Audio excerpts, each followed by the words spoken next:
Hello viewers, আসসালামু আলাইকুম। নুরায়া kitchen and blog চ্যানেলে তোমাদের সকলকে জানাই স্বাগত। আশা করি তোমরা সকলেই ভালো আছো, আমিও আলহামদুলিল্লাহ ভালো আছি। তো আবার হাজির হয়ে গেছি তোমাদের সামনে আর একটা রেসিপি নিয়ে। তো আজকে আমি বানিয়ে দেখাবো তোমাদেরকে সুস্বাস্থ্যকর একটি ডিমের ভর্তা। তো ডিম ভেজে না খেয়ে তেলে এইভাবে আমরা যদি স্বাস্থ্যকর রেসিপি বানিয়ে খাই তো অবশ্যই সেটা আমাদের খুবই কার্যকর। তো চলো দেরি না করে রেসিপিটা এখন শেয়ার করি। আর যদি আমার চ্যানেলের রেসিপি তোমাদের একটুও ভালো লেগে থাকে তো অবশ্যই আমার চ্যানেলটাকে সাবস্ক্রাইব করে দিও, পাশে থাকা বেল আইকনটি টিপে অল বাটনটি প্রেস করে দিও, তাহলে তোমরা নোটিফিকেশন পেয়ে যাবে। তো ঠিক আছে বন্ধুরা, চলো দেরি না করে রেসিপিটা এখন শেয়ার করি। তো চলো বন্ধুরা, দেরি না করে এই স্বাস্থ্যকর ডিমের ভর্তার রেসিপিটা তোমাদের সঙ্গে শেয়ার করি। তো দেখো নিয়ে নিয়েছি এখানে কাঁচা পেঁয়াজ কুচি করে দুটো। এখানে আমি নিয়েছি কিছু কারি পাতাকে তেলের মধ্যে ভেজে নিয়েছি। এখানে আছে কাঁচা লঙ্কাকে তেলে ভেজে নিয়েছি। এখানে নিয়েছি দুটো ডিম সেদ্ধ। তো তোমরা এখানে শুকনো লঙ্কাটাও ব্যবহার করতে পারো, আর এখানে কারি পাতাটার বদলে ধনে পাতা ব্যবহার করতে পারো।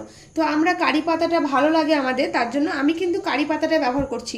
তো তোমরাও অবশ্যই একবার কারি পাতাটা দিয়েও ব্যবহার করে দেখতে পারো। তো চলো প্রথমে পেঁয়াজটাকে ভালো করে মেখে নিই। তো এখানে দিয়ে দেবো আমি স্বাদ মতো লবণ। তারপরে লঙ্কাগুলোকে ভালো করে পেঁয়াজের সঙ্গে মচড়ে নেব। তার সঙ্গে মচড়ে নেব এই শুকনো কারি পাতাটাকে। তো কারি পাতাটাকে ভালো করে একদম ভেজে নিয়েছি, তোমরা বুঝতেই পারছো। তো দেখো বন্ধুরা, সবগুলোকে আমি ভালো করে মেখে নিয়েছি। এবার আমি ডিমগুলোকে হাত দিয়ে ভালো করে ভেঙে নেব। এইভাবে হাত দিয়ে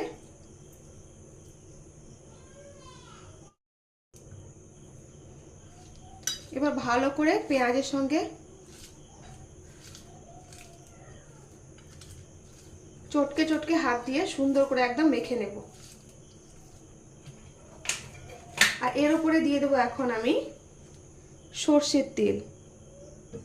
এই দেখো দিয়ে দিলাম হচ্ছে ভালো করে সর্ষের তেল।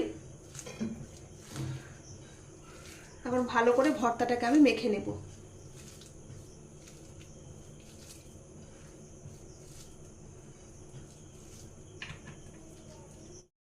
বন্ধুরা দেখতেই পেলে কত কম সময়ের মধ্যে সুস্বাস্থ্যকর ডিমের রেসিপি আমার রেডি।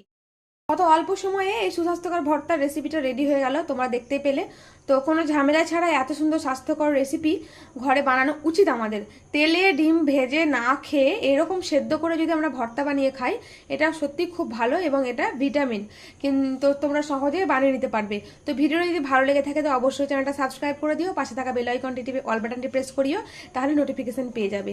আর আজকের মতো এই পর্যন্তই। ইনশাল্লাহ আবার একটা নতুন রেসিপি নিয়ে তোমাদের সামনে হাজির হয়ে যাব। সবাই ভালো থাকবে, সুস্থ থাকবে। খুদা হাফিজ, আসসালামু আলাইকুম।